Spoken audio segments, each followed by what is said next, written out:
નમસ્કાર મિત્રો, મારી ચેનલમાં તમારું સ્વાગત છે। રાજકોટ સહિત રાજ્યભરમાં હૃદયરોગના હુમલાએ હાહાકાર મચાવ્યો હોય તેમ વધુ એક માનવ જિંદગી કાળના પડખમાં હોમાઈ ગઈ છે, જેમાં ગઢડાના પરીખ ગામે ત્યારે રહેતા વૃદ્ધ રાજકોટમાં અગાઉ જ્યારે નોકરી કરતા હતા ત્યાં મળવા અને દવા લેવા માટે આવ્યા હતા। તે દરમિયાન સંબંધીના ઘરે રોકાયા બાદ હૃદયરોગનો હુમલો આવતા મોત નીપજ્યું હતું।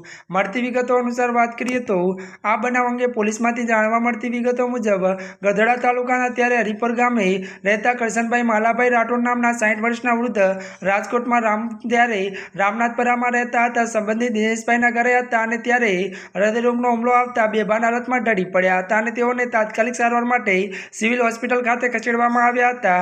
તો મળતી વિગતો અનુસાર વધુ જણાવી દઈએ કે જ્યાં ટૂંકી સારવાર દરમિયાન વૃદ્ધનું મોત નિપજતા પરિવારમાં હેરાટી સાથે ગમગીન છવાઈ જવા પામી હતી।